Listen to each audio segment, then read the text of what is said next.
డబ్బు, అనారోగ్యం, ఉద్యోగం, వ్యాపారం, అప్పులతో బాధపడుతున్నారా? మీకోసమే లాంచ్ యువర్ ఫ్యూచర్ ప్రోగ్రామ్.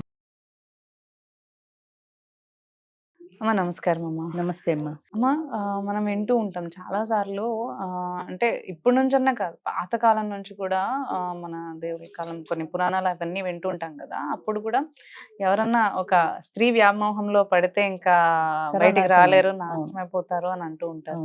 నిజంగానే అంటే ఒక మగాడు ఏదైనా స్త్రీ వ్యామోహంలో పడితే ఏం జరుగుతుందంటారు అసలు? అయితే మనకి పురాణాలు చెప్తున్న కథలు ఏంటంటే, ఒక వ్యామోహంలో పడినప్పుడు వాళ్ళకి ఇక ప్రపంచం కనపడదు, ప్రపంచంతో పని ఉండదు, ఆ వ్యామోహం తప్ప వేరే ఉండదు. ఎవరు ఏ కథ తీసుకో, ఇప్పుడు రావణాసురుడు కథ తీసుకో, సీతాదేవిని చెరబట్టినందుకు ఏమైంది, వాడి జీవితం నాశనం అయిపోయింది. ఈ ఒక్క విషయంలో తప్ప రావణాసురుడు అపరిమితమైన శివభక్తుడు, చాలా శివుడు మంచి రాజు కూడా, మంచి రాజు, అన్ని మంచి లక్షణాలు ఉన్నా కూడా ఈ ఒక్క దుర్లక్షణంతో 99 కొట్టుకుపోయింది. అంటే ఎప్పుడు కూడా మనం తెలుసుకోవాల్సింది ఏంటంటే, ఎంత మంచిగా అయినా ఉండు, ఆ ఒక్క లక్షణం ఉంటే నువ్వు మొత్తం అన్ని కూడా నువ్వు చేసిన మంచి ఎవరికి కనపడదు. రావణాసురుడు అనగానే దుర్మార్గుడనే కనపడతాడు అంతే. అంచేత వ్యామోహం అనేది ఎప్పుడు కూడా కంట్రోల్లో ఉండాలి. ఈ వ్యామోహం కాదు, ఏ వ్యామోహం కంట్రోల్లో ఉండాలి. ముఖ్యంగా స్త్రీ వ్యామోహం. పరస్త్రీ అంటే తల్లి లాంటిది అనే భావనతో చూడకుండా, all Indians are my brothers and sisters అన్నట్టు, అల్లా కాకుండా అది ఒక స్త్రీ, ఒక ఆడది అనే భావనతో ఎప్పుడైతే చూసారో ఆ వ్యామోహం అనేది అప్పుడే పుడుతుంది. ఆ వ్యామోహాన్ని ఆదిలోనే త్రుంచి కంట్రోల్ చేసుకోలేకపోతే అది ఇంత ఒటుడింత అన్నట్టు మహావృక్షమై పెరిగిపోతుంది. అది పెరిగిపోయిన కొద్దీ వీళ్ళకి ఇంక నిద్రాహారాలు ఉండవు. ఆ కోరిక తీరే వరకు కూడా ఆ వ్యామోహం, ఇప్పుడు ఐస్ క్రీమ్ తినాలి, రాత్రి నిద్ర పట్టదు, పక్క మీద ఎంత పట్టుకొని తొలే లాభం లేదు, వెళ్ళి ఐస్ క్రీమ్ కారేసుకుని తినేసి వస్తారు, అప్పుడు హాయిగా నిద్ర పడుతుంది. అంటే నీ మనసు మీద నీకు కంట్రోల్ లేదు, ఇప్పుడు తినకూడదు వద్దు అనే కంట్రోల్ నీకు లేదు కాబట్టి ఆ కోరిక తీరే వరకు నీకు నిద్ర రాలేదు. అంచేత నువ్వు బయటికి వెళ్ళి ఆ ఐస్ క్రీమ్ తినేసి వచ్చి ఆ కోరిక తీర్చుకున్నాక ప్రశాంతంగా నిద్రపోయావు. అంటే కోరిక అనేది నీ మనసును దొలిచేస్తుంది, నిద్రాహారాలు లేకుండా చేస్తుంది. దాన్ని కంట్రోల్ పెట్టుకోకపోతే అది వాళ్ళకి నష్టం, వ్యక్తిగతంగా కుటుంబానికి నష్టం, సమాజానికి నష్టం.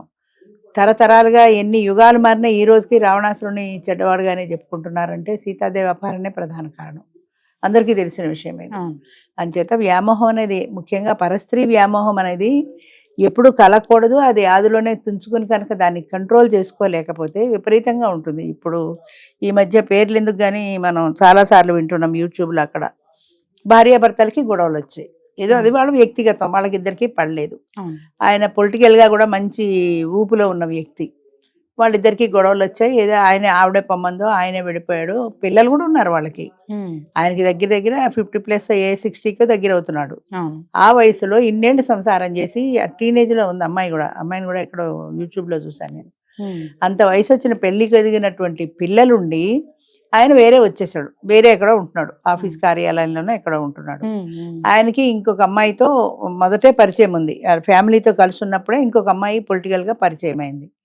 ఆ అమ్మాయి ఈయనకి దగ్గర అయింది. ఆమెకి భర్త ఉన్నాడు, 2 పిల్లలు ఉన్నారు. ఆ పిల్లలు ఇద్దరిని భర్త దగ్గర వదిలేసింది, ఈయనతో లివ్ ఇన్ రిలేషన్లో ఉంటుంది. పబ్లిక్ గా చెప్తున్నారు వాళ్ళు, మేము లివ్ ఇన్ రిలేషన్లో ఉంటున్నాము. అంటే వాళ్ళ భార్యాభర్తలు కొట్టుకొని చావని, ఆయనకి విడాకులు అవనంతసేపు భార్యగా ఆమెకు అధికారం ఉంది కదా, మనం ఎందుకు మధ్యలో వేలు పెట్టినట్టు? నువ్వు వేలు పెట్టావు కాబట్టి ఆయన భార్యకి దూరంగా ఉండడానికి అదొక ప్లస్ పాయింట్ అయింది ఆయనకి. ఎందుకంటే ఏ తోడు లేకపోతే వాళ్ళు కలుద్దురో మాందురో. అసలు ఆయన తోడు గురించి కానీ, వాళ్ళ పాత జ్ఞాపకాల గురించి కానీ, వాళ్ళ యొక్క మంచి చెడ్డల గురించి కానీ ఆయన ఆలోచించే వ్యవధి లేకుండా నువ్వు ఆ ప్లేస్ ఆక్యుపై చేసేసావు కదా. అంటే ఆమె ఏం చెప్తుంది అంటే, ఆమె చెడ్డది అది ఇది ఏదైనా కానీ వాళ్ళ భార్యాభర్తల విషయంలో అసలు నీకెందుకు, నీకు అనవసరం కదా.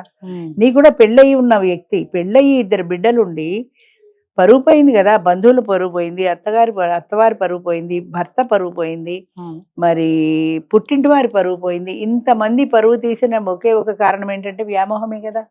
దానికి నువ్వు ఏ పేరు పెట్టుకో కానీ ఇది వ్యామోహంగానే భావిస్తారు కదా. ఇప్పుడు ఇన్ని యూట్యూబ్లో వాళ్ళు వస్తున్నాయి, కింద కామెంట్స్ రాసే వాళ్ళందరూ ఎంత దరిద్రంగా రాస్తున్నారు. ఒక్కళ్ళైనా మిమ్మల్ని సపోర్ట్ చేసిన వాళ్ళు ఉన్నారా?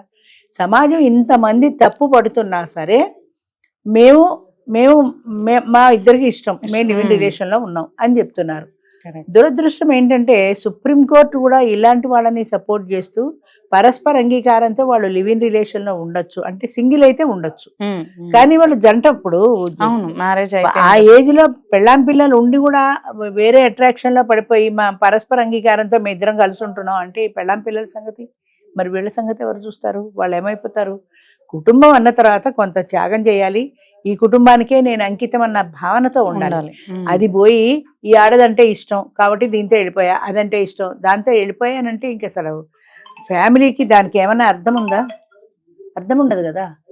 అంచేత ఎప్పుడైనా సరే వ్యామోహం అనేది ఎప్పుడైనా కంట్రోల్ చేసుకోవాల్సిందే. కంట్రోల్ లేనప్పుడు ఇలాగే రకరకాల సమాజంలో ఉండేటువంటి ఒక కట్టుబాటు, ఆ కట్టుబాటుని మనం విస్మరించి అతిక్రమించి ముందుకు వెళ్ళినప్పుడు 10 మంది నోళ్లలో పడిపోతాం. 10 మంది 10 రకాలుగా మాట్లాడతారు.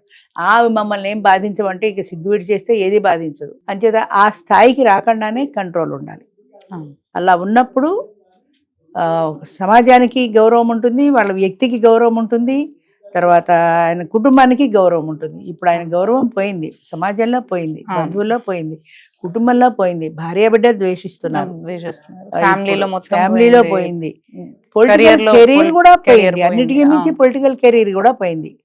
ఇది కారణమా, ఇది కాదు, వేరే కారణాలు ఉంటాయంటే వేరే కారణాలు ఉండొచ్చు. ఇది కూడా ఒక కారణం అయింది కదా. 9 కారణాలు వేరే ఉంటే ఇది ఒక 10వ కారణం అయింది కదా. అంచేత ఎప్పుడు కూడా వ్యామోహం అనేది ఉండకూడదు. నా కుటుంబం నేను అన్న ధోరణి ఉండాలి, అది మనము అన్న ఫీలింగ్ ఉండాలి, మన పిల్లలు మన సంసారం అన్న ఫీలింగ్ ఉన్నప్పుడు మాత్రమే ఆ వ్యామోహానికి దూరంగా ఉండగలుగుతాం. అంతే.